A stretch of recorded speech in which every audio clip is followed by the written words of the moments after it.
Hello. Hello, everybody. I think we're still. Hi. Hello. Hey, how you doing? Very good to see you here. Maybe we'll start with some introduction. The people are in the room. I'm very, very happy that you're together in the same space. I'm very amazed that you're there. So there's Margaret Ikeda and Evan Jones calling in from California. Thanks so much for joining. Really, really appreciate it. They have been teaching an amazing studio, floating ecologies in CCA. And I'd like to introduce you to Gray Cockle. Mr. Gray Williams. Maybe you can introduce yourself very briefly. Hi everyone. Yeah, so my name is Gray. I'm an Untitled ecologist at Hong Kong U, based at the Swire Institute of Marine Science, and we have a group of people at SWIMS, which is what we call the Swire Institute of Marine Science, who are interested in this sort of aquaculture and development and marine science in general. And I can see that Rajan is also here. He's another member of our group. So very pleased to be here.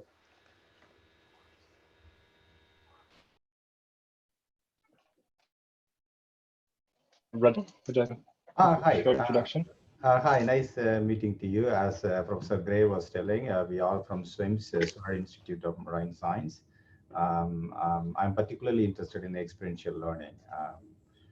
This is a great to see all of you. I'm looking forward to the session. Yeah, thank you. Margaret and Evan.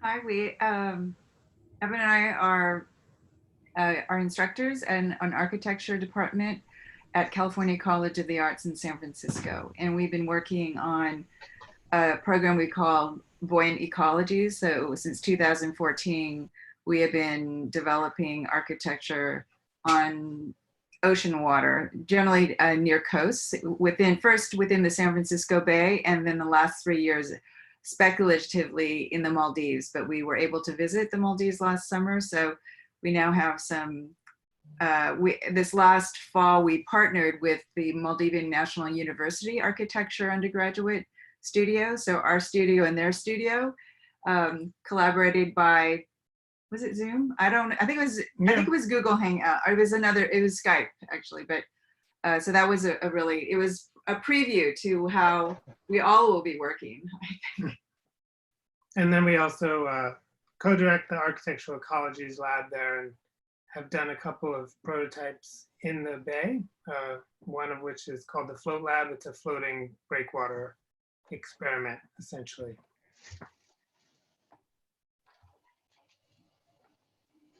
Daniel, do you want to introduce briefly? Hello, everyone, and thanks, Cesar, for having me. I'm an educator and a biomimetic designer and maybe an adventurer living in Hawaii. I hope everyone's doing well in this in the midst of this pandemic. I'm excited to be on this call. And yeah, I do a lot of different things, but primarily try to get young people to fall in love with the ocean and bring their sort of creativity and innovation and spirit of positive community to solving some of the ocean's problems. Great. Hillian, who really facilitated this project, do you want to self-introduce briefly?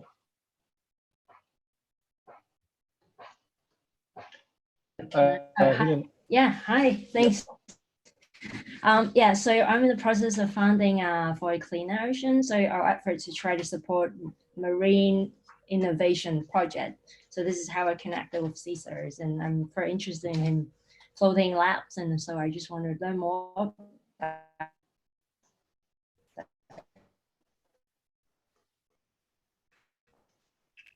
I just want to mention that Hillian was the person who helped us to find the site. So thanks to her, we were able to use the site in Sri Hawan. Thanks a lot, Hillian. And I think this is it. Oh, we have Chiki, who is a guest. But if you want to self-introduce briefly, Chiki, you're welcome to do that. All the students, please, if you could get your camera on, that'd be great. So Nathan, James, if you can have your phone, your camera on, Silver. And then we should get started. Chiki, would you like to introduce yourself briefly?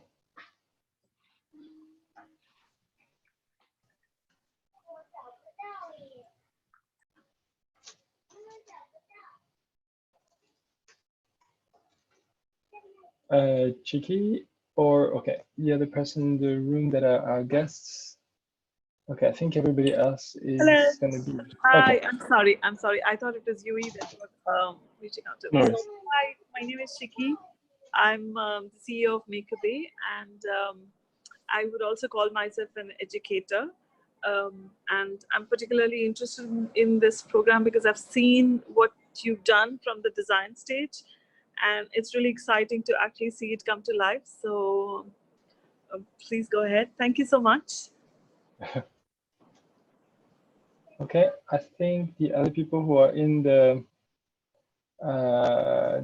room are our students, so I think we can get started. Okay, and also I think some of you have to leave quite early, so let's just get started.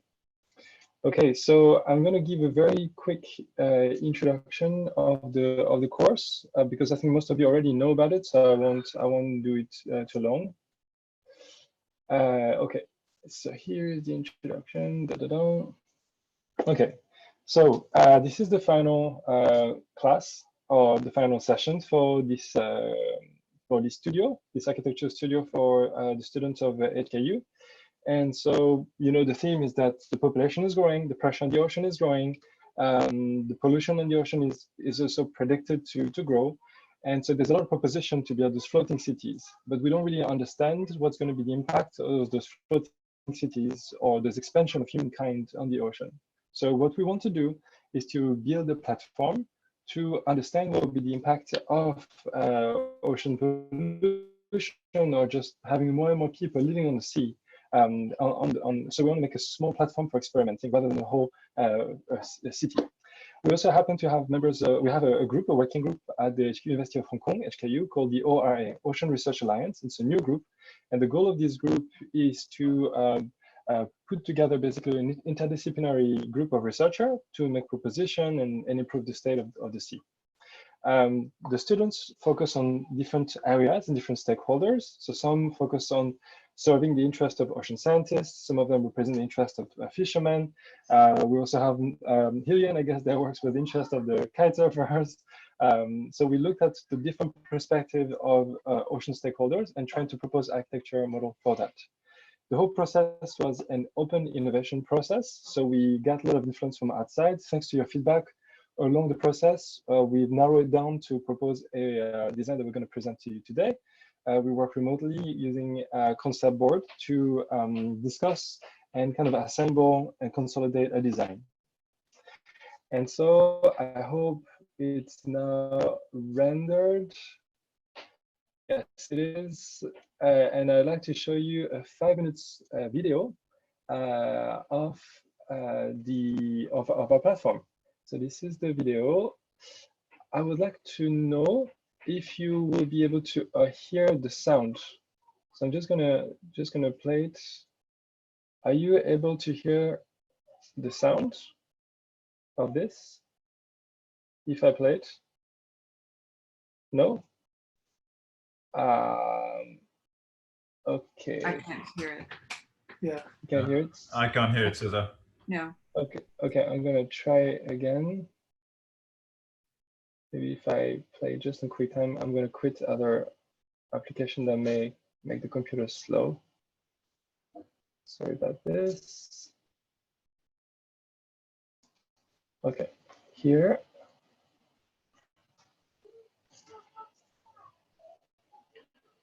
No.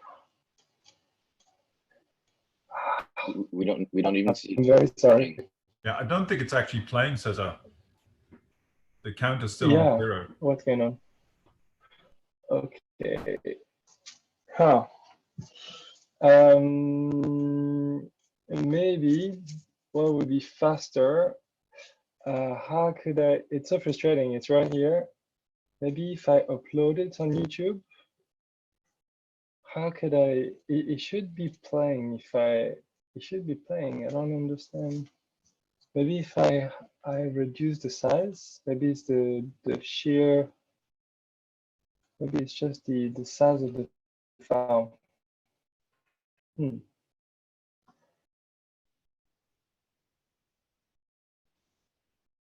surprised why it's not working. Or maybe I have to play it from the original edit. Very sorry about this. Can you do it through your, like if you just opened, it's not opening up in Zoom, right? You're doing it off your desktop? Correct. Maybe if I play it straight from my editor, maybe it will work. I'm just going to try to play it from here, and hopefully that would be working. If I play this in full screen, oh yeah, I can hear it.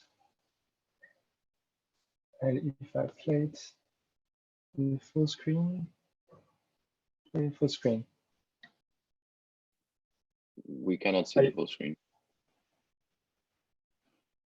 Are you hearing it? Okay, great.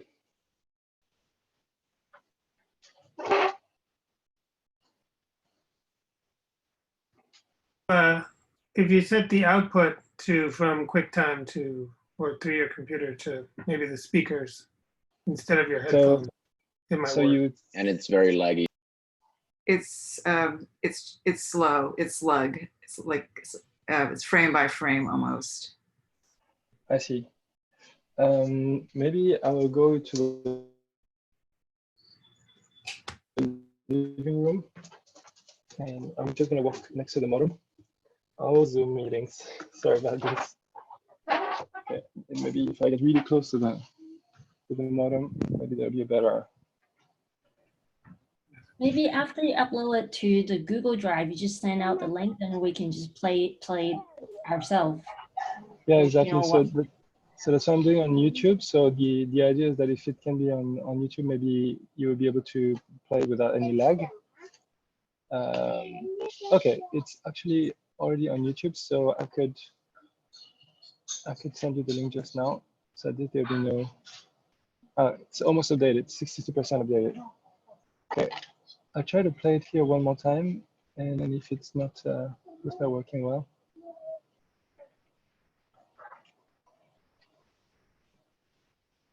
How's it now? How?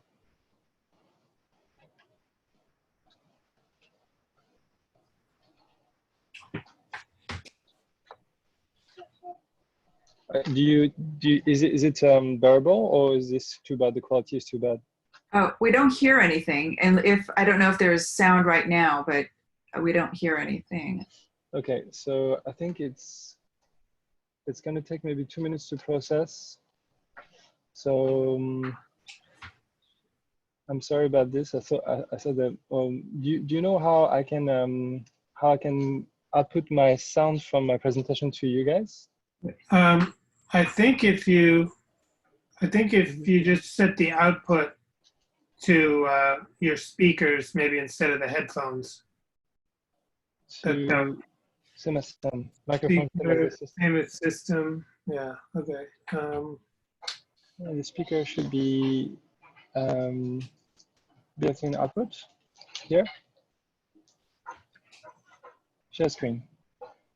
Enter full screen participant scale. Is it here? Share screen. I'm really sorry about this. Oh, that's within. It should be. So let's try again. You hear?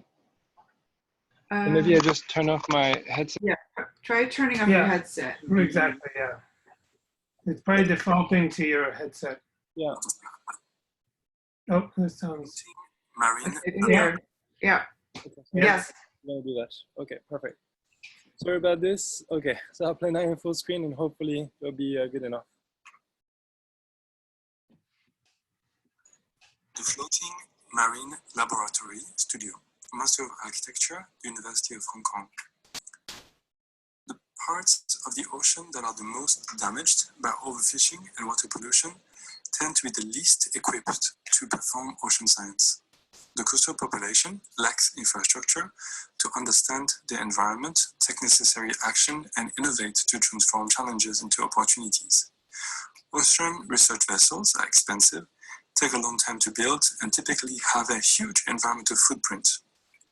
Investigate solutions that would be affordable, fast to build with green materials. First, we engage with the ocean stakeholders to understand their practices, needs, and expectations. Second, we studied naval architecture and the great variety of floating platforms, both ancient and modern. Third, we came up with many designs and converged towards a multi-purpose hybrid design. With a budget of 10,000 Hong Kong dollars over 2 days, 8 students built a proof of concept of a floating marine laboratory from either green and recycled materials without electricity, power tools, or even a roof. Their first prototype was deployed and anchored in a sheltered bay, South Lantau in Hong Kong. This platform can have multiple functions. Function number 1, water filtration. Oyster reefs, mussels, clams, and many other filtering animals can clean the water and provide storm surges barrier as well as feed us. Function number 2, algae culture. Instead of harmful algae bloom, we can cultivate algae that could turn into food, fertilizer, or even energy. Function number 3, fish culture.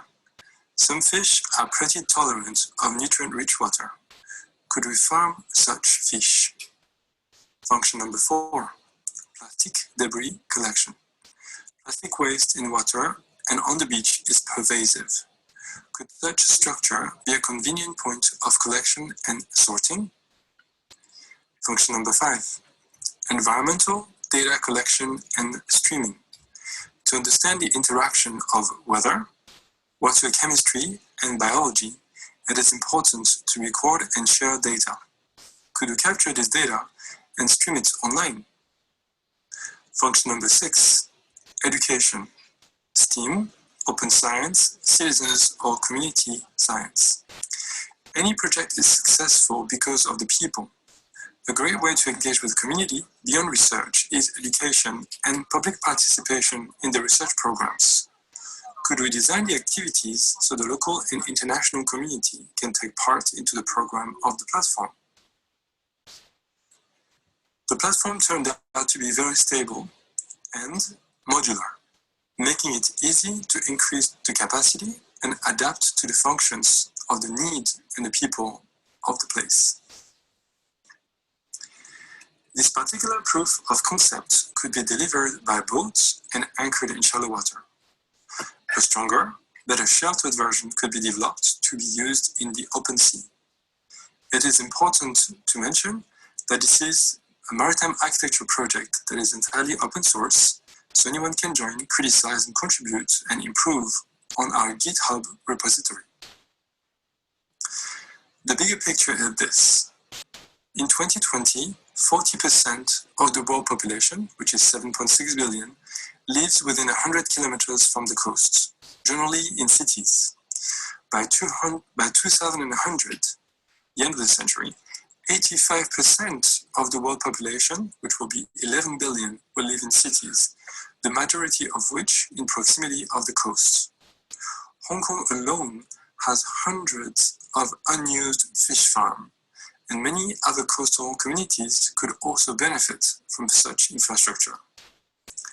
The pressure on our ocean is increasing, and we must develop affordable, fast, green, and scalable open source solution to understand the ocean and transform these coming challenges into opportunities.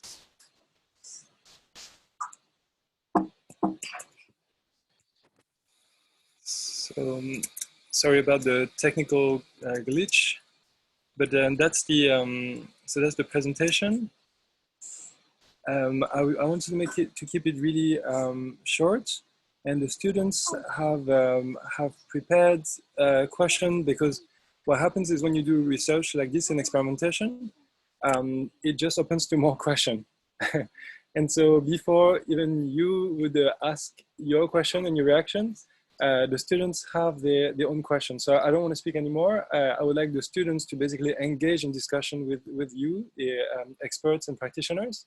Yeah, so like this, I think the crit is, for me, I think is still a time to learn.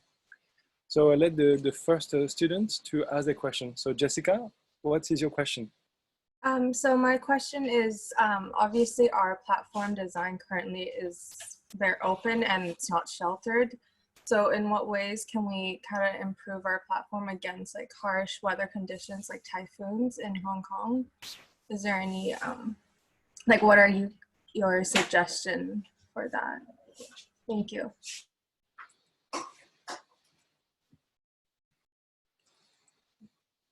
So what we would hope is that some of the people who are the people who work as researchers or industrial could give some insight. Okay. So maybe I can dive in on that one. Yes, please. Yeah, if you excuse the pun. I would move it. Exactly. There's a simple answer. I mean, typhoons are pretty tough, right? And at the moment, that structure would get completely destroyed. So I think that the basic thing would be to make use of the fact it floats and to probably get it off the water. I think in future, you could obviously improve the design, but at the moment, I just think that typhoons here are such a big deal that it would be completely trashed. So I think the simplest thing would be to use that ability to, you know, use that as a benefit, the fact that you can take it and move it from the water. Thank you. That's super helpful. Isaac, can I build on that a little bit? Yes, please. That's the whole point of this conversation. Yeah, I love the fact that it's portable and can be moved and that it's modular. In my practice in biomimetic design, we look to the intertidal zones for a lot of inspiration. You know, there's a lot of organisms, a whole ecosystem that thrives, getting smashed by waves, getting, you know, having to deal with changes in sunlight, basically extreme weather conditions all the time in the intertidal zone. We learn a lot from creatures like sea urchins. They also have really remarkable anchoring mechanisms that are not really similar to the anchoring mechanisms that we typically use. So yeah, nature has some incredible answers to this question. So I'd encourage Jessica and the team to look to the intertidal zone and see how some of those organisms are adapted to those environments, and maybe there are some strategies or forms that we could borrow from them.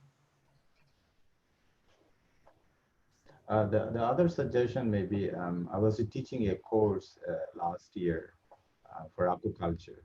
A group of students from Hong Kong, I think Cesar, I didn't mention to you in detail, but that may be useful here. One of the group members in that whole class, they came up with the idea for preserving fish farms under typhoon in Hong Kong. They came up with the innovative idea, like as Daniel was telling, you know, some animals, they sink down when the typhoon comes. So they followed that principle. And they developed a prototype model. I think the Hong Kong funded them a project now. And indeed, they moved very fast. They started their own company now in Hong Kong. Wow. I think it's already in the Hong Kong newsletter, this version, this year. So basically, their idea is they use some solar energy panels to pump the water in the balloon or something like that in the fish farm. So it's to sink a little bit, which you can control. So during a typhoon day, basically the whole structure will sink down a bit. And then you can bring them up when the typhoon goes. So it's something like that. I mean, it's maybe easy to say, but difficult to implement, but probably one of the suggestions. They can at least think about it, see how feasible. Thank you, guys.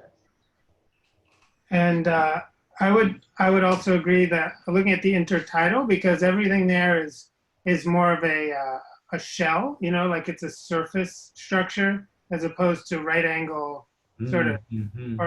So I think if there's a way to add something that maybe creates, and the bamboo is perfect for that. So if you could gang it up and create more of a ring, you know, and keep everything else the way it is, but just find a way to tie it together vertically and horizontally. I think all the other suggestions would still work. You could still sync it and then bring it back up, but it would just have an integrity to it that is more like a motorcycle or chassis, you know, as opposed to like just kind of vertical. Thanks a lot. That's super helpful. The second question the students are asking, that's a question from Gavin. So based on our design, Gavin, would you like to ask a question, maybe elaborate on your question? Yeah. So we realized that the power supply is a huge issue, and then like we tried to put like panels like on our design, like the mini ones, but then like solar panels are quite heavy, and they do not like supply enough, like nearly enough electricity to the platform. So how do we actually generate or provide enough power to support all the research equipment, like and data collecting equipment on our platform, and how do we protect them from the harsh conditions from the ocean, for example, like seawater corrosion? Cesar? Yes. Yep. Perhaps Rajan might be able to answer that. Rajan, I'm sorry, I had to just nip out, but you were familiar with the raft they had in Xiamen, yeah? Yeah. So how did they actually have power on that raft? This is a raft, everybody, that was used for ocean acidification experiments in Xiamen University in China, which was a similar sort of looking operation to the one that has been designed here. And that required a lot of technical equipment. And I'm not sure how they managed with the power supply, but Rajan, I think, may know a little bit more about that. I think they're using solar power. That's the only way to go. Battery power. Only these two, I think, is an option. Battery is a backup, and solar is a main power. But again, that's a big company, so it's I mean, like a bigger scale. But the smaller fish farm, probably battery power would be easier. But I don't know, depend on how many equipments they have. I think all they need is a simple light system. And then as I see from the picture, and then you may need a little bit of power to operate a pump, motors and things like that. Probably is easier. But the corrosion point of view, probably there are anti-corrosive paints. So I think it's not a serious problem these days anymore. The biofouling problem, probably the major issue they may be facing. Than biocorrosion, which is, especially in Hong Kong water, is crazy. A lot of animals, they will come and attack. But that's the way, I guess. But again, I think as all of us suggested, if we put all our ideas together, especially as Margaret was telling, a design that like intertidal design, that would attract people's attention a lot. Thank you. Yeah, I'm done. Thank you. So question number 3 from Ceci. Hi, so we use bamboo for this one-to-one prototype. So I was actually curious, what would be the alternative material that is better and recommended for long-term usage? Like ideally, it could be low cost and ocean friendly. Thank you. This question, I can give you a quick comment. One of my colleagues, Baden Russell, is sitting next to my office actually. So he worked with Nature Conservancy. So they have developed a prototype fish farm, as I understand. I haven't seen it, but I think they were using a lightweight material, which is Nature Conservancy in Hong Kong. So they probably, there are materials available. That's cost effective. I think they have demo. I mean, they are developing a prototype to put it in the deep bay area for fish farmers to use instead of bamboos. That may be helpful.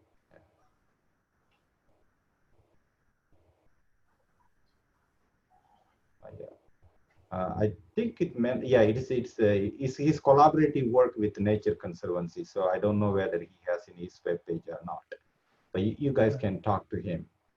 He may be giving you more ideas. on what materials. I don't have any idea, but they certainly worked on it. We right now one of our student projects is we haven't built it. It's speculative yet, but and in California we can get these. I don't know how available they are in Hong Kong, but logs, so big logs as the buoyant floating, because we're looking. The project is focused on what your interest in is too, is that to make sure the materials that you introduce into the ocean are going to be not detrimental, that when they break down, they're going to break down into a molecule that's not going to be harmful. So we've been working with logs. It was strange to think about, but it's a little bit like bamboo. You know, it's like a low-tech system, and it's been done for a long time. And now if you have that resource, it can be quite a really interesting material as just the buoyant part, and then you can build up with bamboo with different kind of decking too off of that.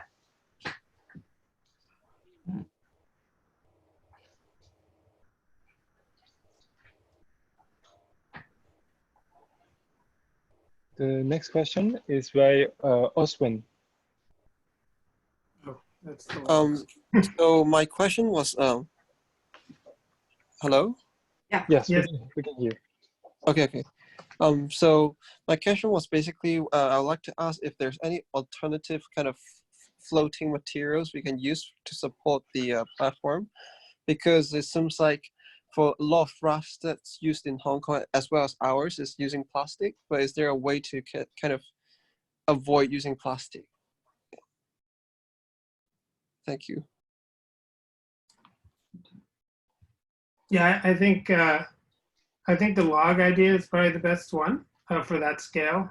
In general, you can look at materials like fiberglass, but that still is more expensive, and when it hardens, it's more stable, but it is still a fossil-derived material.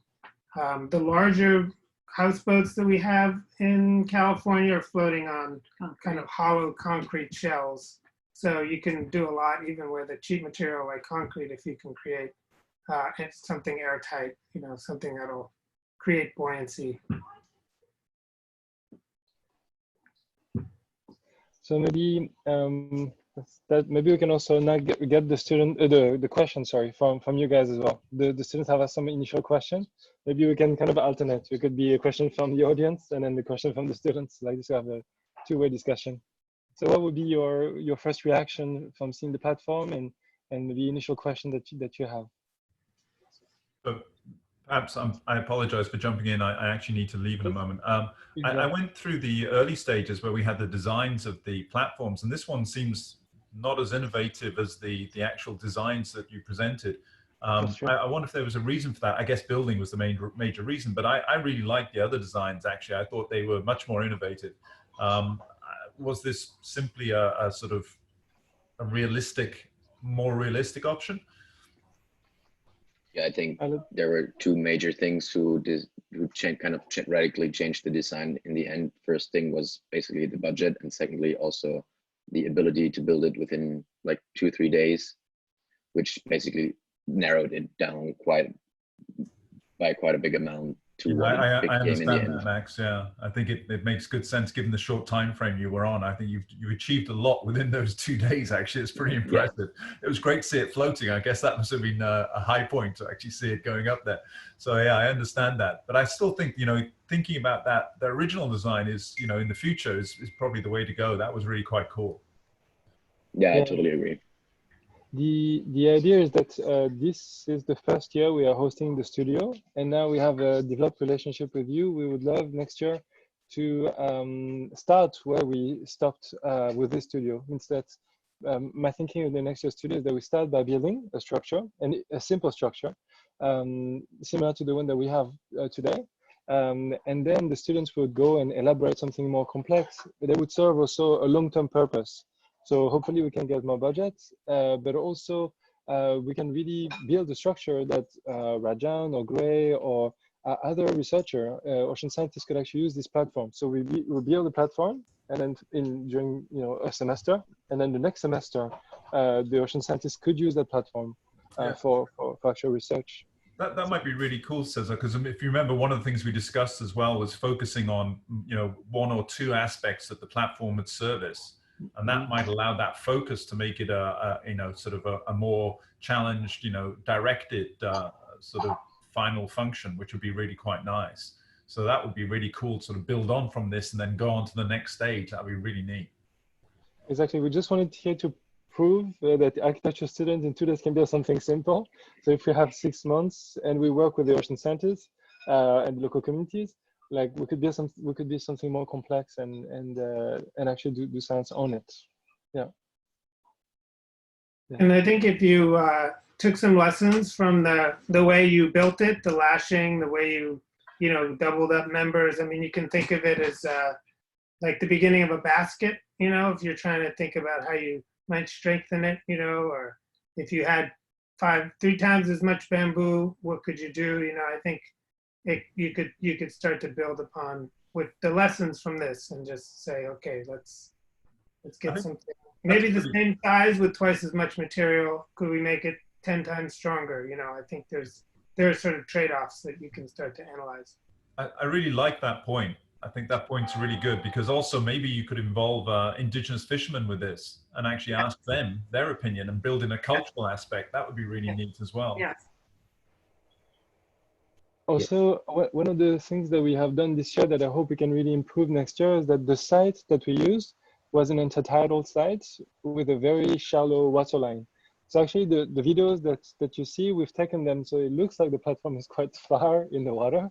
It is actually really close to shore, and it's extremely shallow water. It's actually because for safety reasons, because we didn't have a support vessel, we couldn't do something in deep water. So actually the whole time we're basically walking around the platform. It is just 50 centimeters of water, just for security reasons. But hopefully next year we can make something that's a lot more three-dimensional and have a lot more depth and have much more emphasis on the understructure rather than the top structure, because it's all about what's happening underwater. Yes, sir. I think this is a fantastic. I mean, as Gray was telling already, the students made them floating on this ocean. It's not easy. So in practical, it's very I think, congratulations to you and the students. First step, and also engaging the student. They have been thinking about the ocean now quite a lot than before. That already a first success, I would say.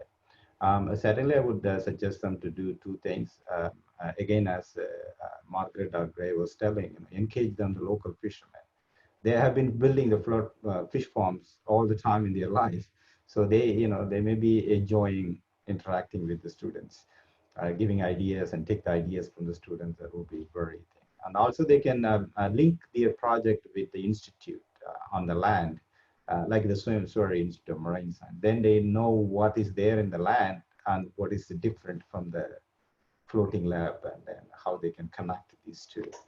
That would be easier, but it's doable. Correct. It would be amazing if next year we start by visiting the lab where you normally work and see the type of instrument that you are using.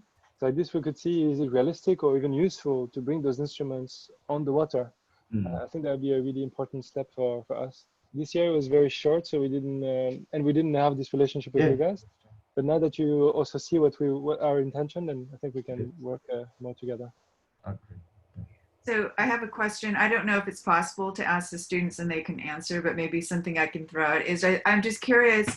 Now that, I think it's fantastic that it was built and that you got to feel what it's like to be on water and the whole process. So it's just a success that you, and I'm very impressed, Cesar, that you actually got this to happen in such a short time. I thought you were crazy, but you did it. So, but I guess for the students, since you're essentially passing the baton to the next group, now that you are on water and you built, what are the maybe 1 or 2 things that you'd want to pass on, lessons learned of that kind of experience of being on water and actually assembling on water? Do you think it's important to pass on to the next generation of group that will be developing the next iteration of this project? I wonder what those 2 things might be.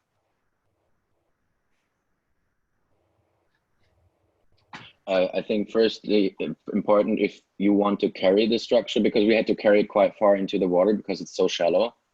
So I think weight saving is key. I think that's a lesson we learned.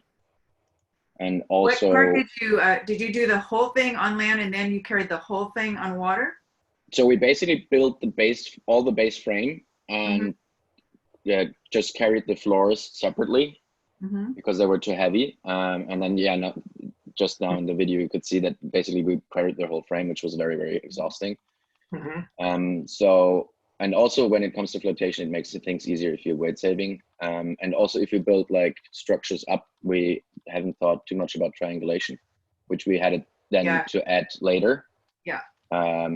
So I think if, those are the two things for me, which I think would be.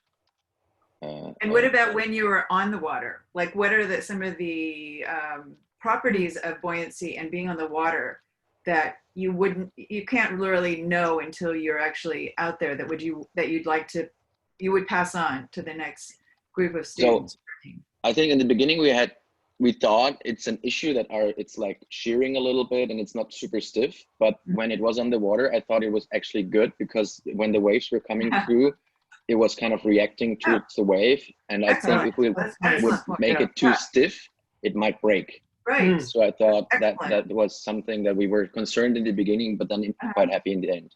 Interesting. Excellent. Perfect. Thank you. Thank you. Yep. Oh, hi, Abby. Yeah.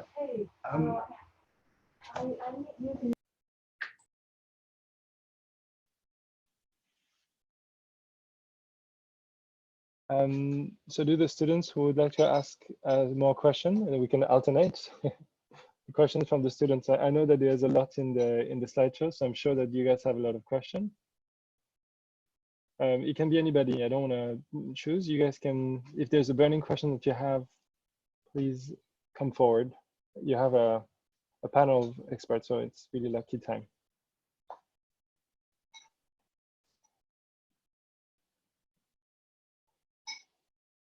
Hi, I'm Calvin. Yeah, and I think my question is on the 12. Yeah, because our structure is made of bamboo, so I would like to know if you, how do you perceive the structure, that which part would be like the weakest, because it's like a more natural material that we use and it would get rotten or somehow getting broken. So which part do you see it's the more weakest part in our design, like structurally? And then do you see any kind of like maintenance that we could do to prolong the lifespan of the whole structure? Yeah.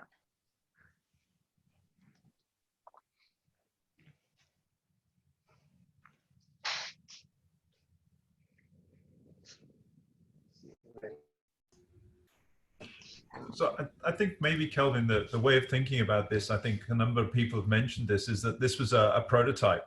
And I think that, trying to think about how you try and deal with longevity is going to be something which the next sort of stage would manage. Rajan mentioned, for example, the issues with biofouling. And I think that's one of the things which is going to be a maintenance procedure, which is going to be a really big deal, especially during the winter months. So I think, thinking about how one manages or tries to minimize that sort of effect might be quite good. And I think the other challenge you're facing, of course, is trying to deal with, sort of environmentally good practice in terms of the materials you're using. And this idea of using logs, for example, is one way that we could try and deal with that. But of course, as you know, in Hong Kong, that's not something we have as a resource. But I mean, trying to think about materials which won't biofoul and which are environmentally friendly, that gets into a really big new field of sort of design, which I think is becoming more and more important. And I think maybe there needs to be that sort of initial studies of looking at what is available, and maybe talking to material scientists. Maybe that's another way to bring in a sort of another disciplinary side to the procedure. And as Rajai mentioned as well, maybe some of these structures, we should be talking again to the fishermen a little bit more about how they've managed to deal with some of those issues. I think a lot of them have dealt with them by using things like styrofoam, but as you know, that's not the way forward, because that's actually going to cause more damage to the environment. So I think if you could combine those sort of, the old heads with the new heads, then maybe that would give us a way forward on this.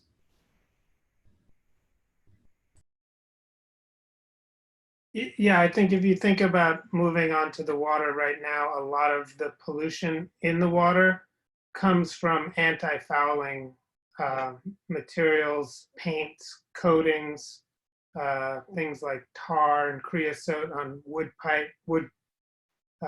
piers.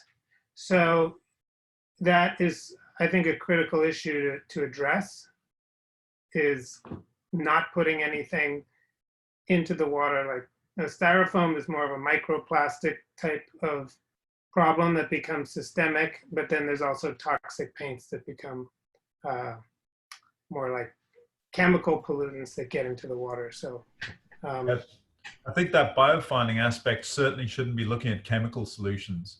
I think that would be the worst thing you could probably get involved with. I think we need to be looking at some of the other solutions that can be used for biofouling.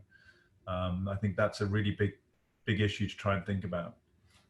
Well, some of the work we've been researching, and it's, you know, it's still in its early stages somewhat, but it is, you know, the premise of our research has been, in the San Francisco Bay, you cannot float if you don't mitigate, because floating is considered filling the bay. And so we had to mitigate, and we worked with our biologists to begin to think about things that don't have to move fast, that aren't boats, as creating an underside of like a facade for animals. So creating more nooks and better habitat for animals. So you're encouraging fouling, not like it, with one surface, it means that the hardiest are going to attach, but with more diverse surfaces, that's the thinking, then there's going to be different kinds of flows, different kinds of pockets for animals and fishes to start to build communities. So we've been actually working here in the Bay to experiment on what could happen on the underside when you start to create hills and valleys with fiberglass. We're using that material because it takes its strength and curve. And then we're actually dropping vertical columns, kind of like you have done with the mussels, but with the intent of,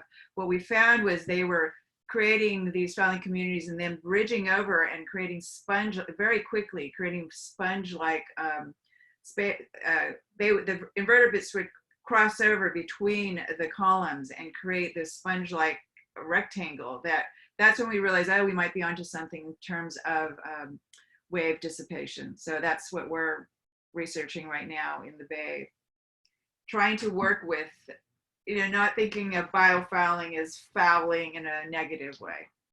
Because it really is only negative when you're talking about having to overcome the energy to move it, let's say. But, you know, that's like on a boat, you're going to burn diesel fuel to move the boat if it's fouling. But when your project is not about moving fast, it's about being in a spot and maybe gliding to another spot, but not. So I wouldn't even think of fouling necessarily as a problem unless it's something that can't, you know, is contributing to the decay, in which case, you know.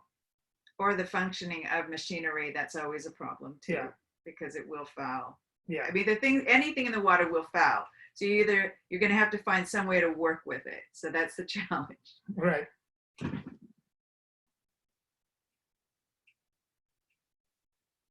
Thank you. Maybe a question from the audience or a question from the student. I just wanted it to be free flow, as you wish. If you have a question, please come forward, and the students have prepared some.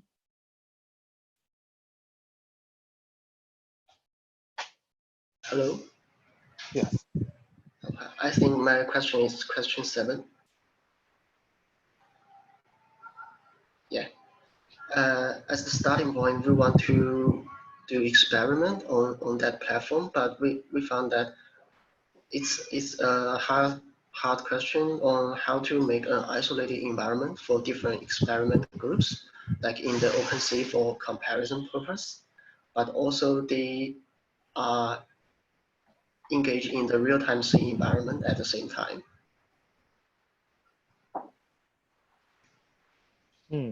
I think this may affect how we design these prototypes.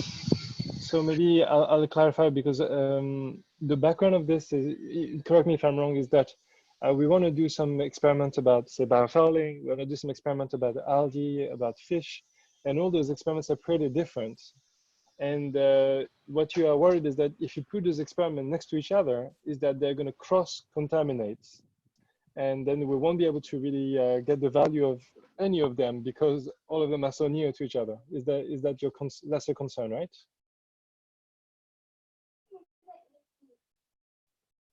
Not actually, but like we just do one experiment, but they're in the open sea, and how to create a relative isolated environment for each experiment group, like with different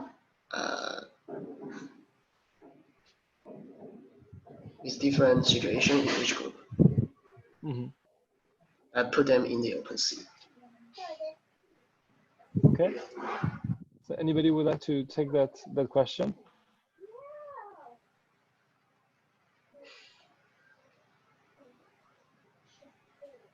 Yeah, I mean, as we've been working with biologists, what's funny about scientists, and maybe different than architects and designers, is the biologists have been very specific about what types of experiments they want to do and how they need to control. So we're more like, let's do something, see what it does. They're much more into, since they're the ones that are going to have to write out the experiments, the data, the controls. So I think variations. Yeah, I think you just want to be as adaptable as possible so that you can respond to particular researchers that are essentially your user group for your platform.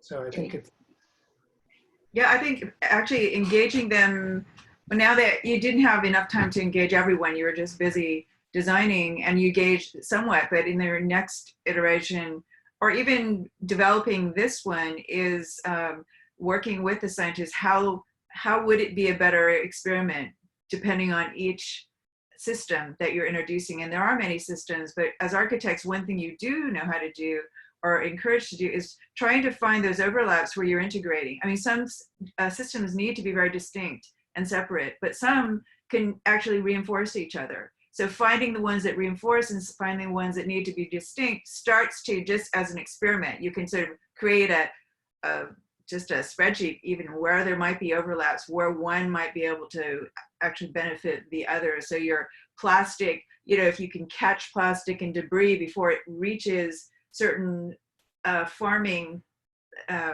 aqua farms, that might be actually beneficial because those toxins would be kind of protected. So there just might be a way that you actually use the variety of systems to begin to think of them less as distinctly one volume, another volume, but where they overlap and where they need to, where they're going to actually start to become one being, one thing that helps each other.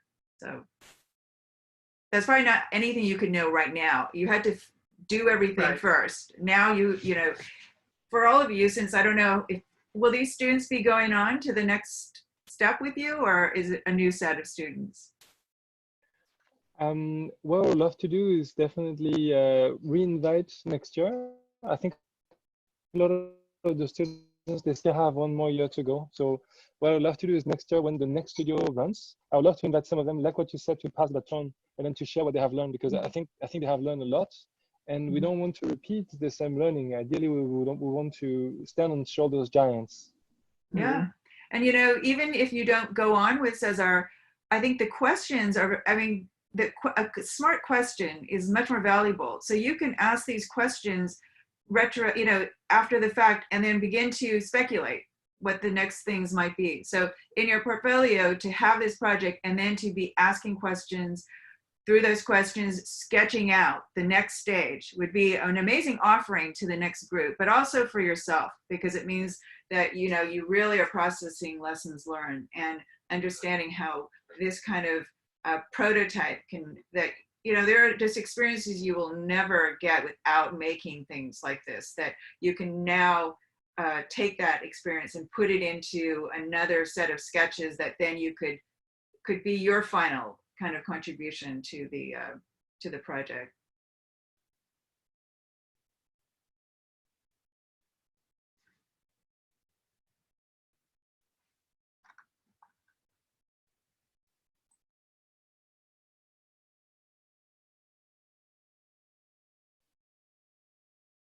Thank you so much. Other questions from the students or questions from the audience or suggestions or comments? I had a question maybe for Margaret and Evan. Imagine if we were to say have the similar approach as what we've just had in this studio, or building something that floats in the water, like really trying to do it. And then we went in a place like the Maldives, where they have a real existential threat on their coastline. How do you think that it would be beneficial? Do you think they would be so stressed about the situation that they would feel like, you know, this doesn't make sense? They wouldn't want to be in an experimental kind of mindset. Like, how do you? Yeah. I would think though it would be a different condition because you're in a bay right now, right? Yes, correct. So you're protected, and I guess they do have lagoons that are somewhat protected. But the similar things is they have monsoons. So that has always been the question for our projects is how do you deal with monsoons? So being able to tackle those, you know, questions, and there is nothing like building it. So you've already done the first proof of concept, and that's incredibly important.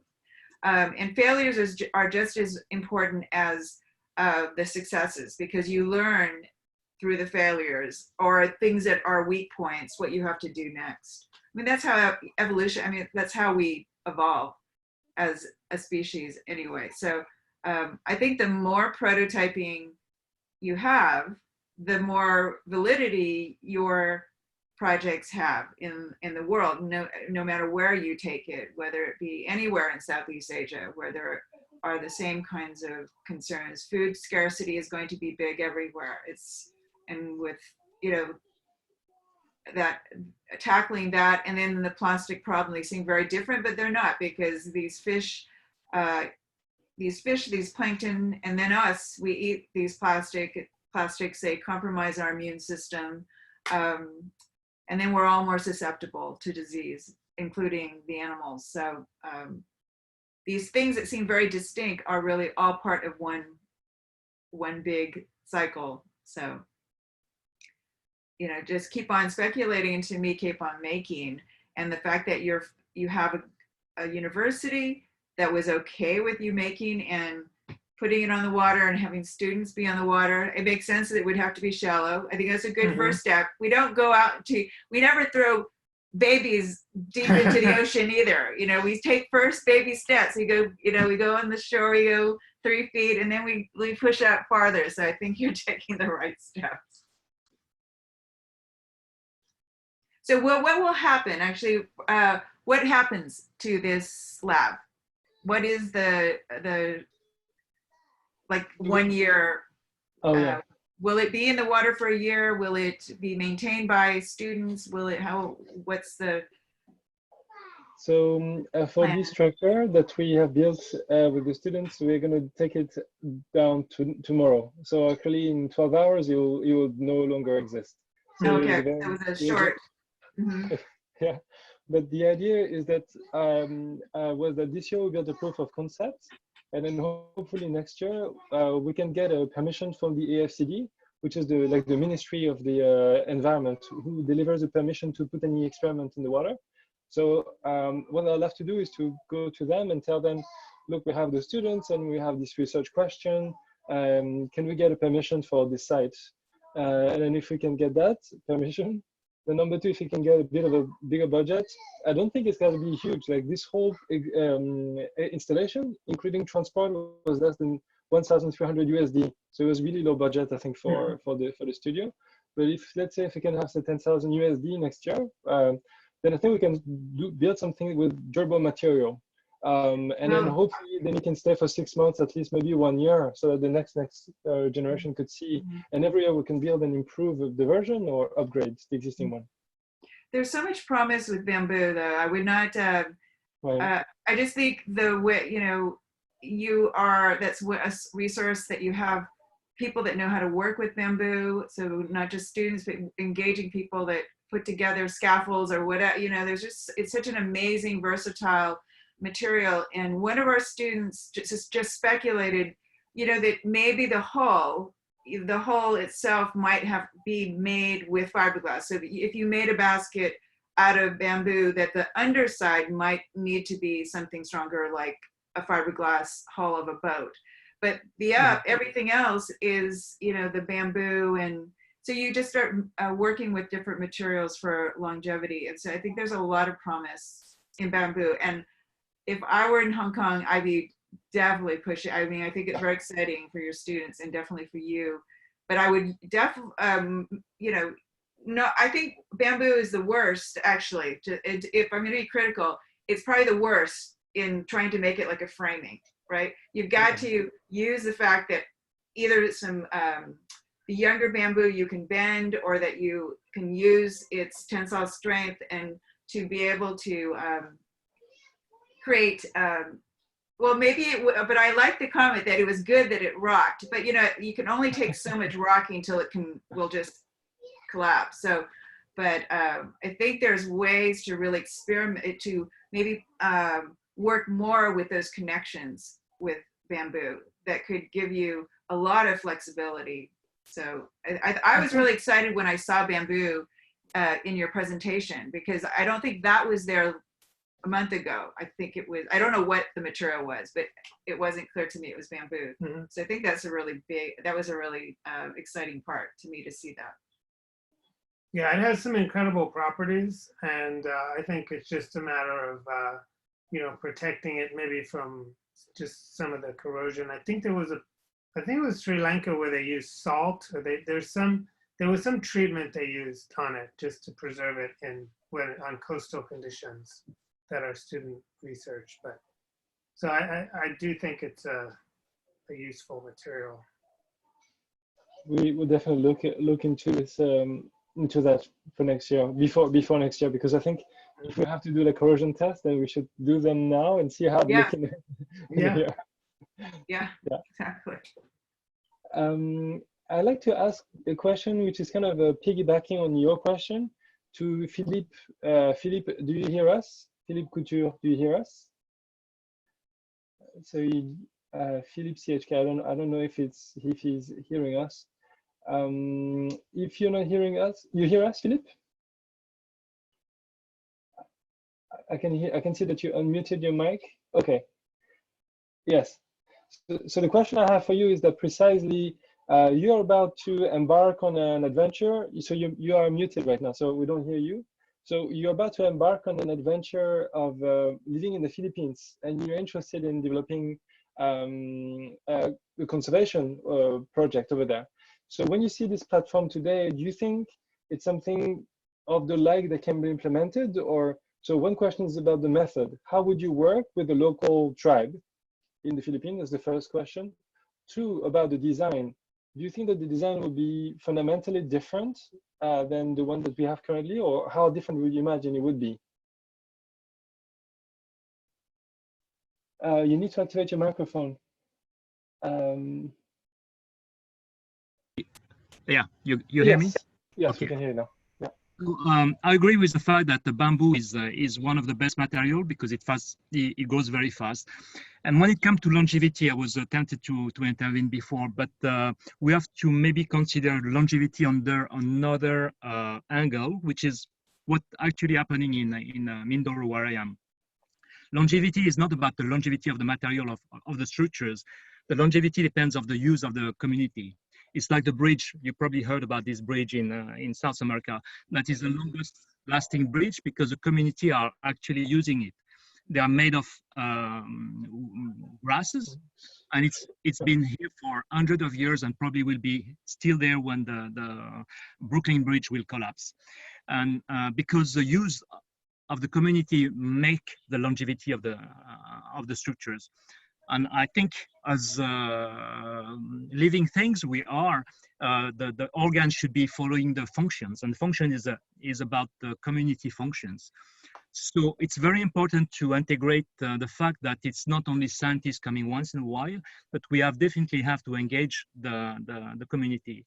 And I'm reading Elinor Ostrom at the moment, and that's the way to manage common goods is definitely by engaging all sides of the community, all stakeholders.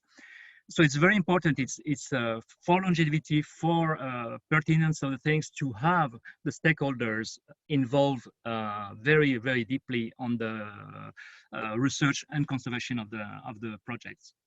So yeah, so there's methods for that. I'm working on it, and what you do, Cesar, is absolutely right. I think we should extend it to the local community. You have definitely a talent to do that, to coordinate different communities and put them at work.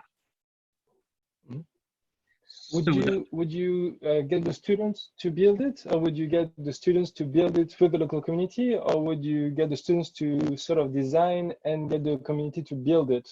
How would you articulate the relationship between Hong Kong U students and ocean scientists and community? How would you organize this triangle? At the moment, I'm on the trial and error process. So I will build a Fab Lab on the site. And I will try to involve the community, the builders. It's what I did. I did the first iterations. You didn't see it actually. You missed. You came before and after, but had a first base build very locally. And I'm an architect as by training, but I didn't intervene. So I'd let them do the mistake they used to do, and I was just implementing some advice and to see first where they start from. And definitely they have a lot of knowledge, which are not academics, but it works. And I've been learning, and I've been trying to put in my own knowledge. So I think, and that's the interest, and that's, I think, what we need to do eventually. Is not only to have successful experiment ourselves as academics or educated people. We need to really have an exchange between the local knowledge and our knowledge, with just a small part of the process. In fact, even if we manage to convince everybody in the community at the government level, at the financial level, and at academic level, that would be just the very thin surface of the society. 70% of the society remains to be convinced to apply that. And it's now. We need to engage them now, and actually also get their knowledge, because I mean, you know the story, Cesar, but the community I'm working with, they have PhDs in environment. They have several, each of them at 20 years old, they already have PhDs. And unfortunately, they don't know they have PhDs, and outside people don't know they have PhDs. But actually, I could already organize some masterclass for PhDs of universities about everything, a lot of things in. So the story of the Fab Lab, I think, is very important, because we really can make our knowledge progress and the things happen. And I think how we're going to evolve as a species by mixing more. So yeah, definitely, it's a social process. The solutions are easy. Technically, it's easy. It's all solved. The thing is, how do we get to work together? And that's a big obstacle we have. And I'm trying that. So I will build definitely with the people, and I'm trying that. I'm going back to do that when they allow me to go back, and I'll try to engage people. And of course, it's very difficult, even among ourselves. You know very well, Cesar. Had some failures, but we're learning from that. Yeah. Yeah. Thanks a lot. Maybe one last question I'd like to ask to Daniel. So Daniel, I know you study biomimicry. And so when you see a design that is square, are you there, Daniel? Are you hearing us? Daniel Kinzer? Yeah. So if you hear us, so you see our design, it's big and square, because it makes sense, you know, with the bamboo material, it's the easiest shape to build. But if we want this to be socially durable, as Philippe mentioned it, and if we want this to be, you know, ecologically, how we go around designing something that can last with people and with nature, you think? What are we missing here that we make a square? Well, are we missing here, or is this okay to make a square? It doesn't really matter. What do you think? A lot of times, you know, in my training in biomimicry, we're invited to ask, what would nature do? And would nature ever make a square? And nature very rarely, if ever, makes things in squares. So, you know, I really enjoyed the hexagon shapes in some of the earlier designs that I saw. still modular, space saving and material saving, very resource efficient, and still some straight edges. Circles are beautiful as well. Thinking in terms of sort of spirals. Of course, you find in nature a lot of things that are organized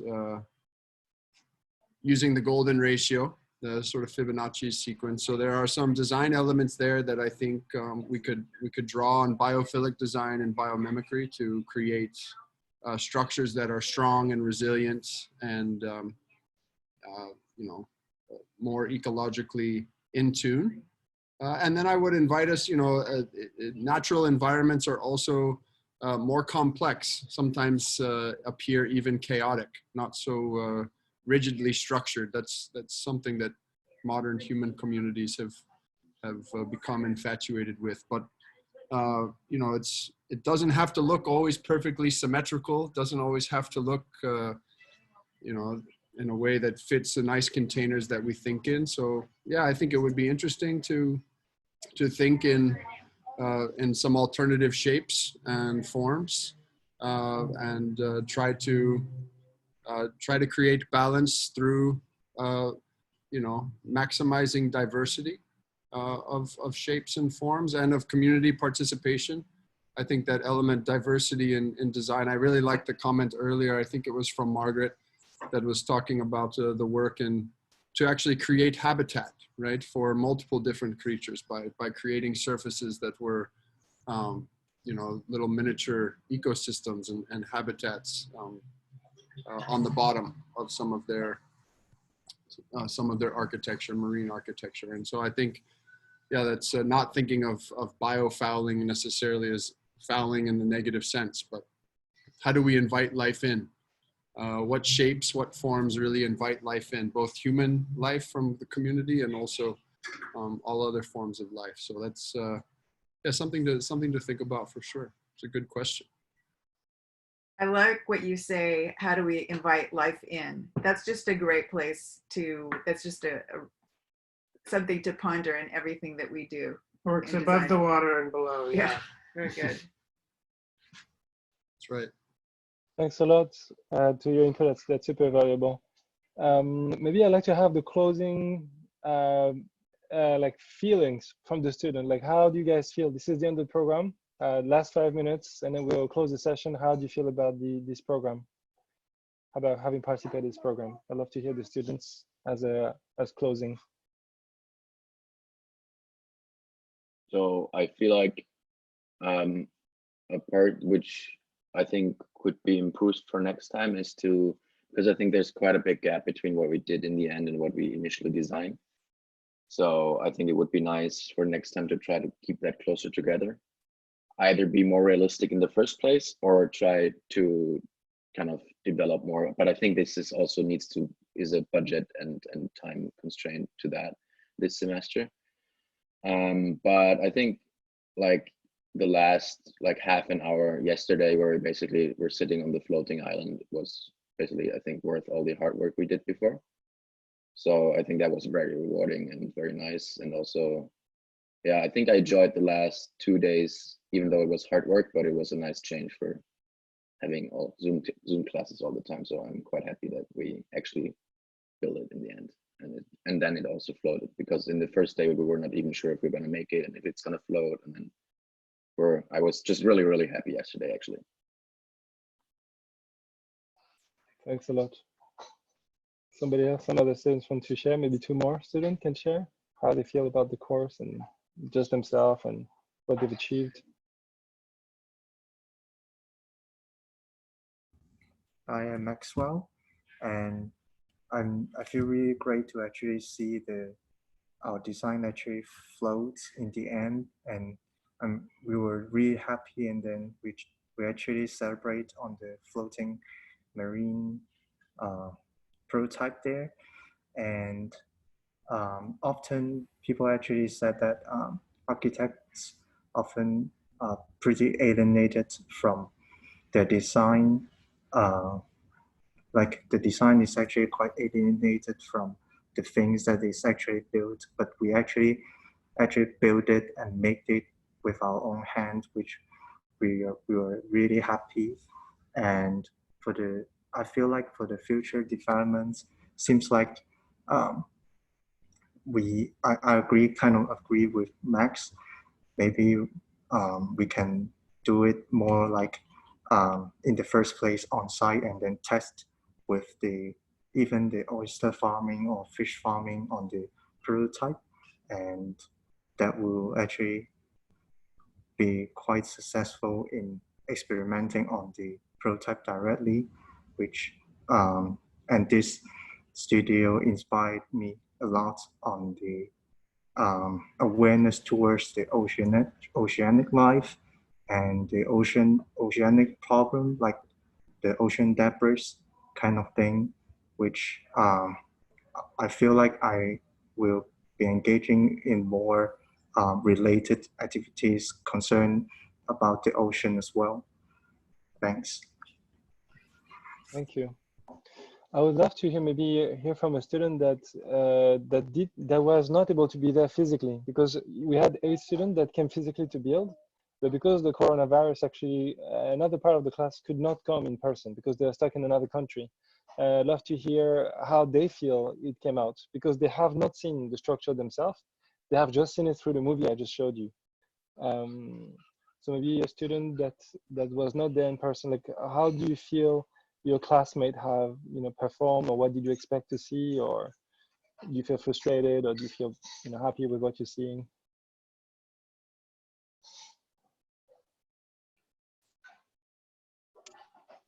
I think everyone did very great job, because since there is only a few days to finish the whole platform, and I think we have tried our best to provide some useful information to support to build this structure, but because of there's a limitation of our architecture student, we don't have so much scientific knowledge to support this. So I think it's pretty in this term, we can't actually participate in the actual building. Yeah.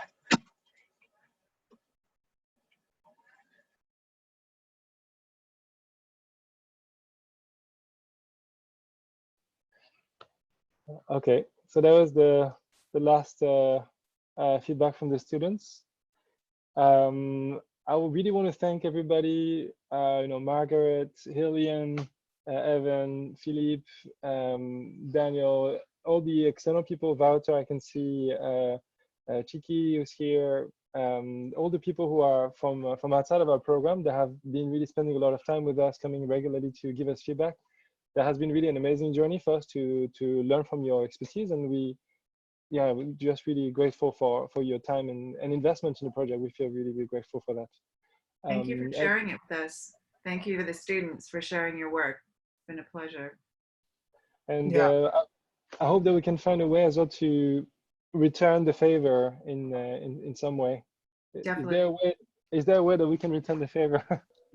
I don't know. We're doing a studio in the fall. We will talk, because I think there's nothing like in this time when we're getting more and more comfortable with, this is the advantage. I mean, if we are during the pandemic, we're all in the same place, so we have more time to be able to connect. When everyone was busier, it might be hard to find the time to join in the same way.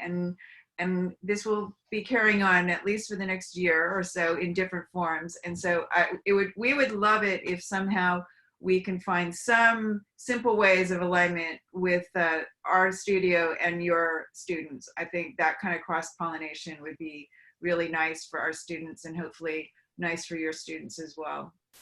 So we'll see, we can talk about that for our future together. But thank you for sharing, really excellent. Thanks a lot. I definitely hope that to see you around in the Philippines, which is next door, with your floating studio on the pitch I'm working in. By the way, I just sent you also for Daniel and Cesar and everybody else some engineering architecture vernacular ones. So I send you that to your WhatsApp, Cesar. If you look at it, you probably have some photos. I didn't know how to send it through Zoom, but I send you 4 images of architecture, which is very interesting on what the local can do, and you will see. I was blasted when I saw that, and it's very organic and it's very resilient, and it's so have a look at it. I don't know how, if you can share it, Cesar. I don't know how to share it with you. I'm sharing it right now. I think yeah, we can see it. Yeah. You see it? Okay, good. It's incredible. Yeah. Wow. So that kind of bridge is bamboo. It's long lasting, and they put their kid on it. That's beautiful. It's beautiful. Yeah. So they must rebuild it. Do they rebuild? I guess they maintain it, yes, because they're using it on a regular basis. It's probably wasted some time to time, but I mean, and I'm not sure with our technology we can cross that span without, with that kind of means. It's pretty stunning. It's pretty stunning. It's beautiful, yeah. It's totally beautiful. Yeah, there's two kind of bridge, and there's this one, and there's the other one, which is also a vegan one, only with so that's wood, right? This one are bamboos. They are bamboos. Okay. And the one under, there's another one with that one's that was amazing. One, yes, and that's absolutely, and they don't go to school. Right. So that's twine. They've made twine. They made rope. Yeah. I think it's a rattan. Yeah. Beautiful. Yeah. And it's absolutely stunning. Oh, it's good. Oh my Bamboo gosh. as the tension member. Yeah. That's amazing. Yeah. For architecture school, I think that's a lesson. Mm-hmm. It's why we should share with them. Not teach them, but learn from them. Exactly. I think it looks like the young people of the village have been paying attention to some of the best architects, right? We have most of the birds that live in the Philippines, excellent, that incredible nests. And they're reminiscent to me of some of those nest-like structures. So yeah, it's really... Thanks for sharing that. Amazing. Yeah. And thank you thank you to everybody and to the students for sharing. That was really also very interesting for me. Yeah, I was really touched to see all the students in the bay, like building that things yesterday. It was a rough weather. It was raining, and then it was so stifling, humid, and they were doing it, and yeah, and then the students all feel like they're getting something from it. So I think this is a very successful project for the first prototype. So well, thank you for doing that. Thank you for giving us a home to make it happen. Yeah. Okay. Hey, thank you. I'm going to give you a 10 minutes break for the students, and then we're going to go back into session. But I want to say goodbye to all our guests. Thanks so much. Thank you so much. Thank you. Bye. Bye-bye. Bye. Thank you. Thank you. Bye-bye. All right. Bye-bye. Okay, so since it's 12:24, we're going to take a 10 minutes break, and then we come back for the last 20 minutes just to sort of wrap it up. I'll send some questionnaire to the guests, so they can give us some written feedback if they want to. But let's gather up again in 10 minutes and then close the studio. See you in 10 minutes.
Okay, so I think we are good to resume and finish.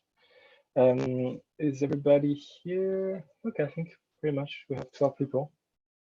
Okay, so I prepared a form for the end of the course, and I'd like to everybody just take 10 minutes if everybody can take 10 minutes to fill that form.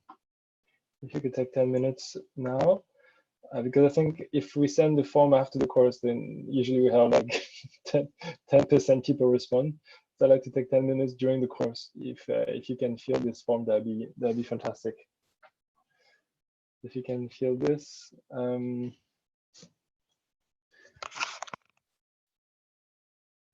Do it like just for 10 minutes.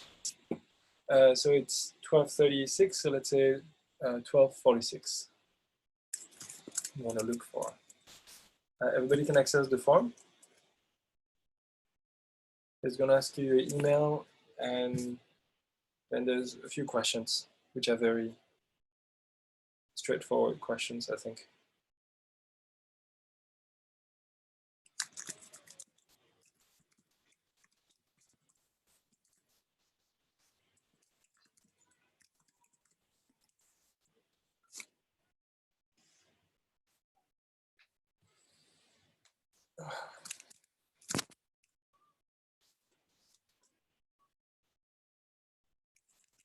Is everybody able to access the form? Yeah, okay. Yes. Good. Yeah, I could. Thank you.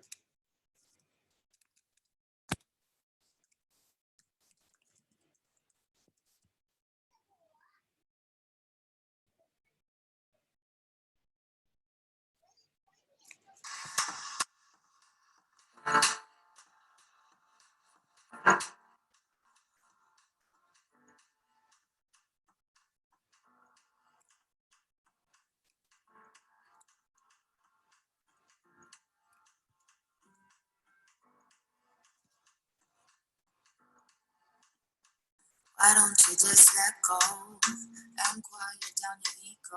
Don't complain about finance. I know your daddy weren't a real man. Go ahead and live your dreams. To me, you're stronger than a whole team. I know you can relax. You don't want me to know that. I see you agree. Friends, but trust me, they don't owe them. Don't take on problems. I wanna see you smile. Even when you think I'm angry, it's true it might take a while, but it's between you and me.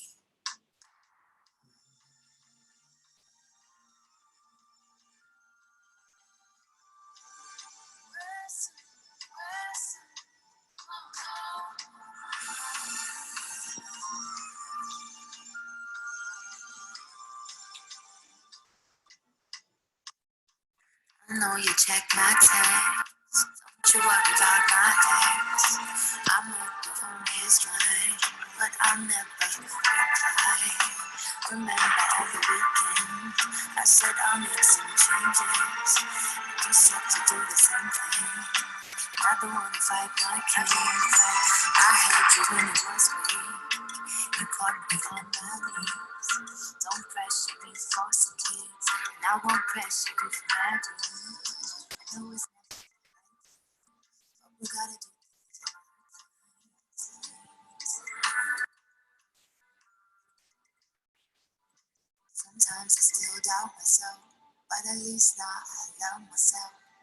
And I am quite emotional. That's why you can't get close at all. So I start to push away the ones that love me, 'cause I'm scared that they might walk away. I'm not perfect, so I try every day and I grow a little bit. Read a little more so I can educate my kids from myself and myself.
another 5 minutes with a half time.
Let's see, we have 9 responses.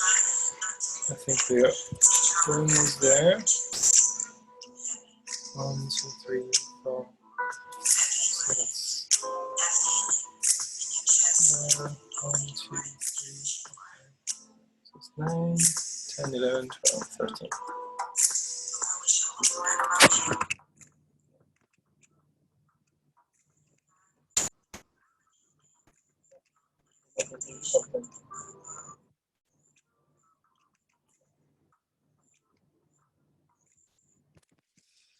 Okay, I'm gonna check. Okay, now I have 10 responses. So who else still needs to fill in?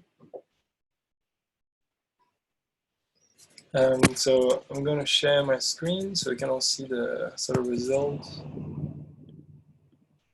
Okay. So we have 11 responses. Okay, so generally people seem to be pretty happy with the studio, decently happy. So the perception of the sea. So it's more dynamic than I expected. Learned a lot about the sea. I was very naive about marine science and construction. The hands-on building was very beneficial, and we learned in a practical way. Marine pollution was much worse than in my expectation, and we could do very little.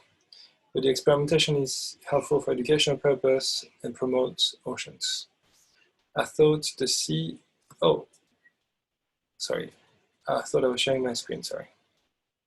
Okay, I thought the sea, so yeah, so maybe, sorry, I'll go back, sorry. So an average, maybe it would be like about 8.5 on a scale of 10 for the rating of the course out of 10 response. Perception of the sea is that it's more dynamic than expected. You learn a lot by built by hand. The pollution was much more serious than you expected, but it seems, yeah, that we can do very little. The experimentation can help for education and promotion. Yeah.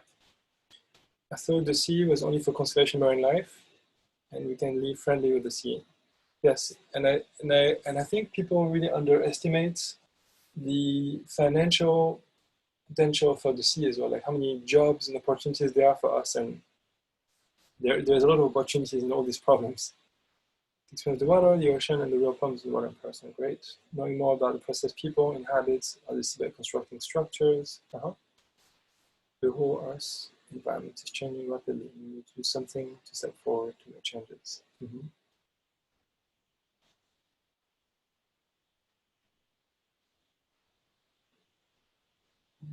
Mm-hmm. Mm-hmm.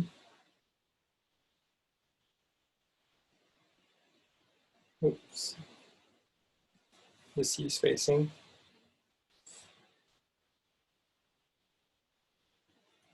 Mm-hmm. Right. So what has changed about you? So I can build a floating platform, recycle material. Great.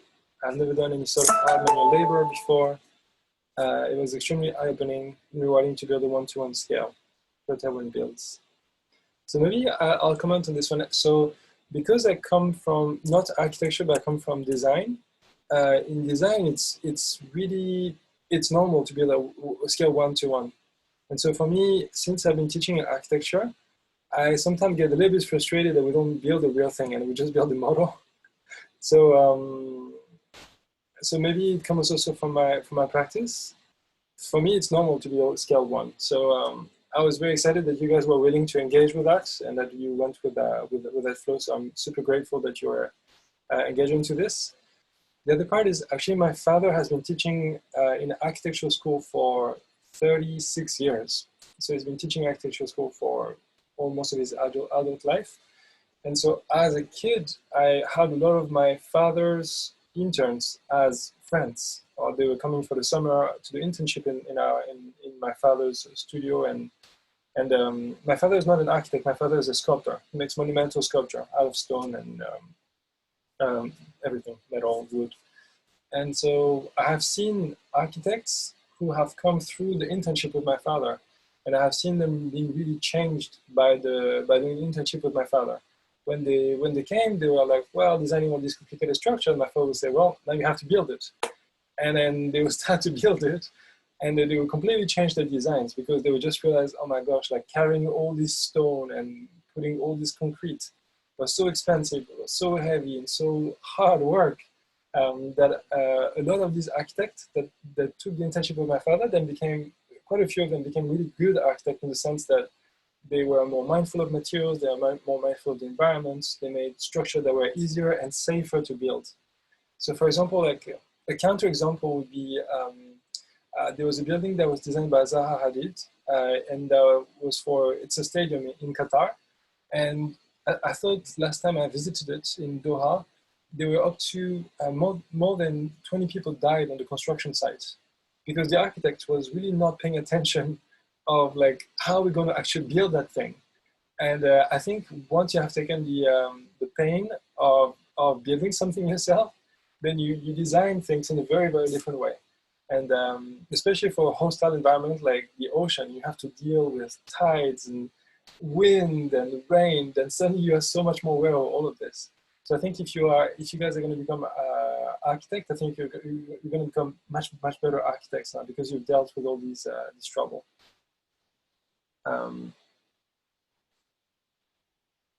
Construction process, yeah. Ability to handle problems that have never been facing before. Yes, talking to experts is super hard. So we've been really lucky that we had some good experts coming to talk to us. It's so hard to get people's time, but I gotta say I'm very pleased. The people who showed up that I didn't expect that will show up regularly. For example, Daniel Kinzer, Margaret Ikeda, and Evan Jones. They are super busy people. They are top people in the industry. I was amazed that they showed up consistently to each our brief. And now I feel very, very indebted as well to them. So I feel I have to give them like 1,000 favors to like to pay back like how much time they have given the course and given you guys and given me. So yeah, but it's a good thing. I think it's a very good thing. If you're interested to work in this direction, I can share with you their details. Several of them, they have companies or interesting architectural practices. If you're interested to go study abroad, do an exchange with them or go to work in their companies, I think they'll be excited to talk to you guys. So easy to build something inside gigantic mass.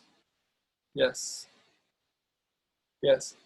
Well, you say it's a gigantic mass, but if you think about it, like almost any architecture project is going to be bigger than that. Right? Like even like residential house is not going to be 600 kg. It's going to be like several tons of equipment and stuff. So I think in architectural scale, it's going to be pretty much as little as it gets. Like it's almost like a shed.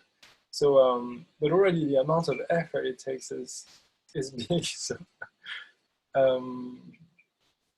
yeah. After conversation with scientists, the potential for students to come up with a system is workable. Excellent. Yeah.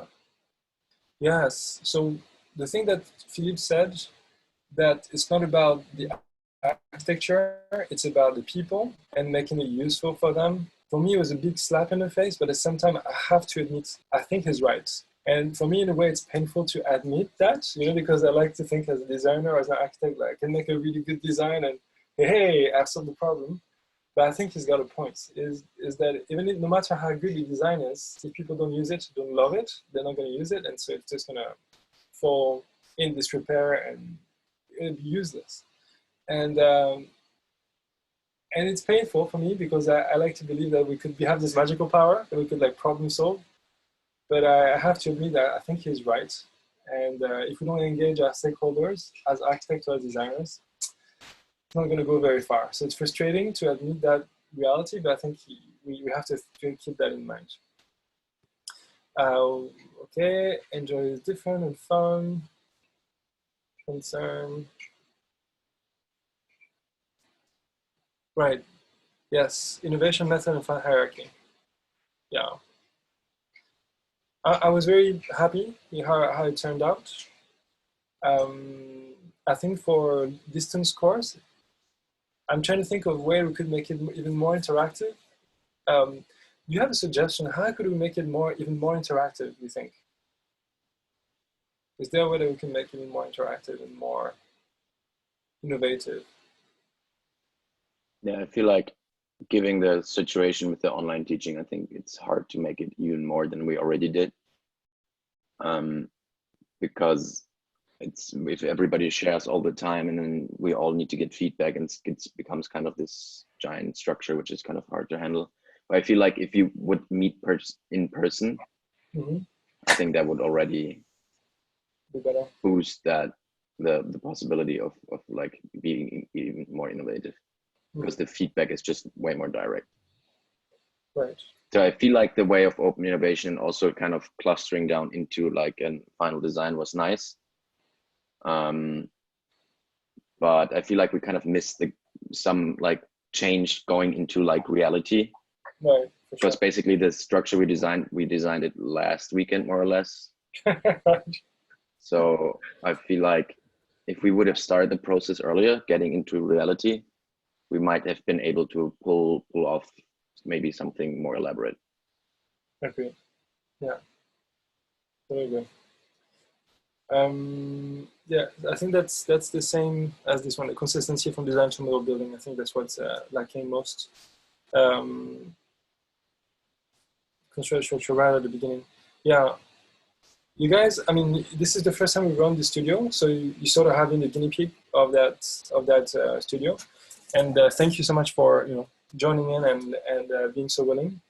I think this is exactly what we're going to do next studio. We will start by building something right away in the water. So like ideally the first or second class will be like in the water with bamboo in the hand and building something right away.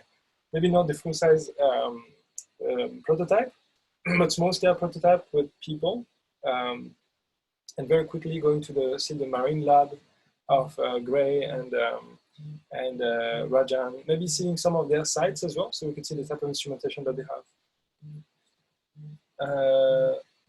Yeah.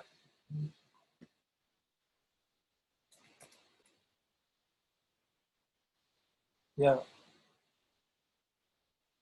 I agree with all the feedback. Cool. And so for the other one is kind of the follow-up. So I can see that most of you would be willing to do it if it doesn't take too much time. So what I have in mind is that, so for the not too much time version would be like maybe for the first or the second session of next year, but you guys just join for one session. So I would think the minimum would be 2 hours. I'm going to try to see if there's some possibility to have budget to even pay students to be sort of like assistant tutor. So to be like my assistant in a way for running the studio next year. So if I can find a budget, then I will reach out to you guys in priority, so that this could be a paid job.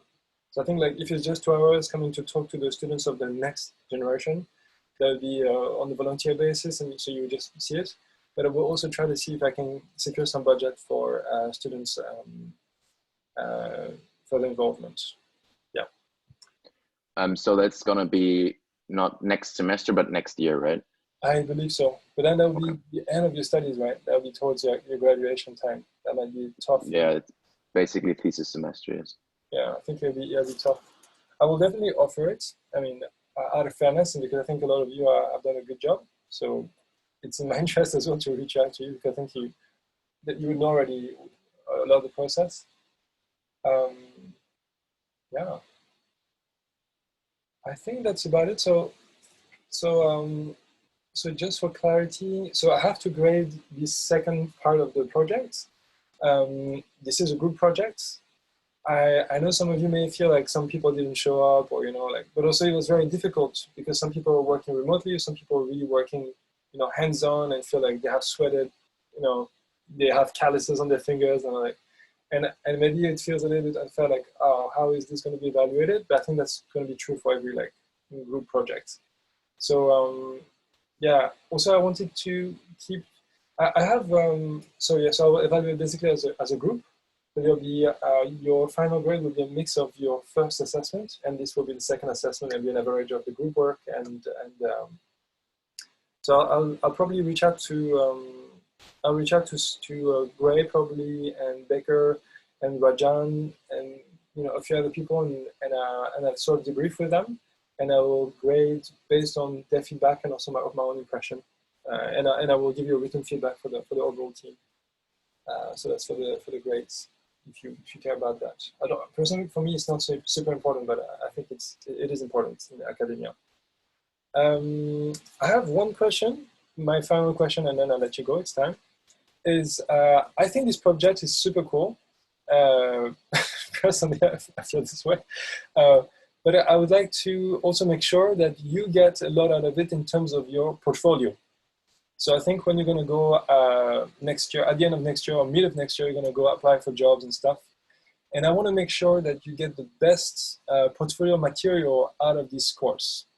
So the video I've made was not great. I'm going to keep working on this, so I'll edit a better video with music and re-edit it and retime it, probably re-record the voice. I will probably reach out to you guys to translate it in Cantonese, to have subtitles in Cantonese. So at least you could show it as well if you're looking for jobs in the Guangdong area. But how do you think we can maximize the quality of the documentation so that each of you guys can have a beautiful piece in your portfolio on your website, and you can say, you know, this is a project I've taken part into, and I did this part or this part, and I have this really cool video, and you can watch it. Yeah, this is my project, and you know, like, give me a job. How do you think we can maximize the quality of the portfolio output for this project for the benefit of all of you guys?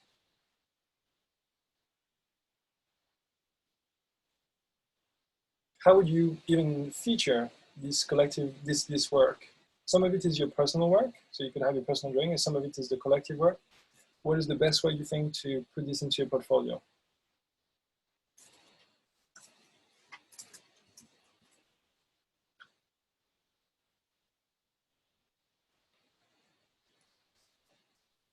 I think it's kind of hard because it's such a rich, big, like we produced quite a lot over the, I don't know how many months we're already going. But I think for the final design, I think a video would be nice, but you're doing that already. I don't know. We already have basically the 3D simulation of the structure as well. We have, I think, quite a lot of visual material for the final step. And then for the beginning, I think it's just the stuff we produced our own anyways. What would be nice would be kind of something that links basically step one, like there was the step in between, but there was not a lot of material available on how we're, and basically maybe fill the gap that we basically have, which is what we did in the beginning and what came out in the end. Because I think right now it's not a very continuous story. There's definitely a break, especially in the last 2 weeks. Yeah, exactly. So they're like, oh, square platform. Yeah, exactly. So I think that's the only thing that's a little bit missing right now. Right.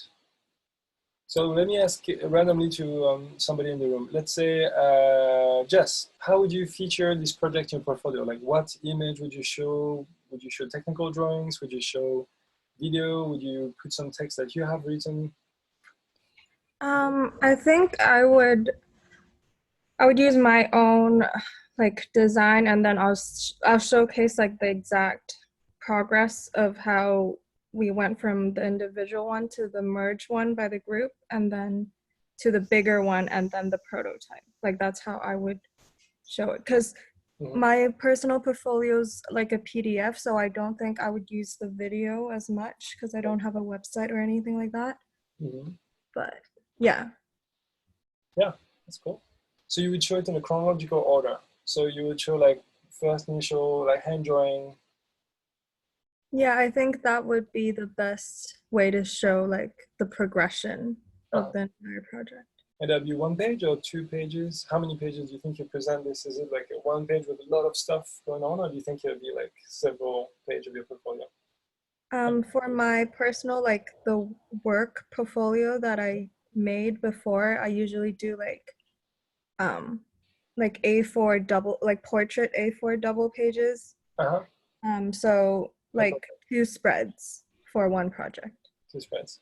Cool. Yeah. But that's just my personal preference. I know other people do it differently. Yeah, no, this is great. I think this is great because it's kind of immersive, and you get everything into one double spread. So I think it makes a lot of sense. Somebody else want to share how they intend to feature this in the portfolio, if they intend to feature the portfolio?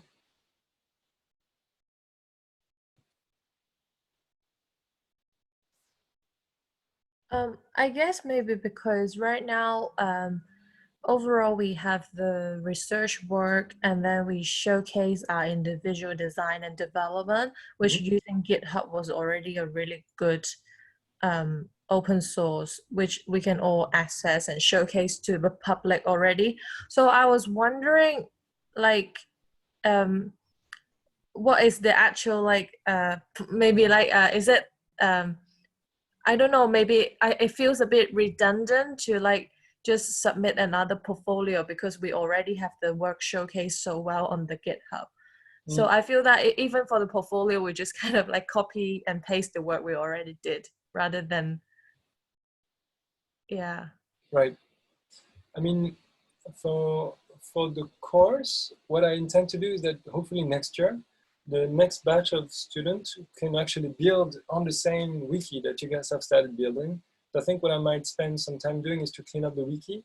And I will definitely upload.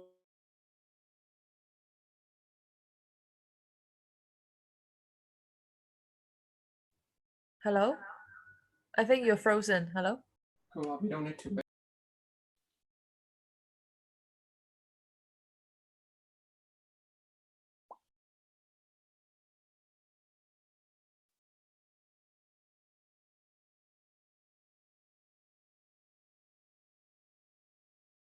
He's changing name, or we register a new domain. So I would recommend you to think about archiving the key documents quite soon. Max have taken some beautiful pictures. Everybody has contributed lots of video material. So I would recommend you to collect all your portfolio material quite soon, so you can really make the most of this studio for your portfolio. Yeah, I think this is it for me. I just wanted to make sure that the last words are kind of like launching you to make the most of this this project that we built together. Thank you very much. I enjoyed a lot doing this project with you. For me, it's also part of my research. I feel like I really benefited a lot, and I learned a lot from working with you guys. So thank you so much. And I'll see some of you Saturday morning, tomorrow at 10 o'clock to take it apart. Right. Yeah. See you. Thank you very much. See you. Bye-bye. Bye-bye. Thank you. Bye-bye. Thank you, Bye-bye. Cesar. Bye-bye. Thank you. Bye-bye. Bye. Thank you. Thank you.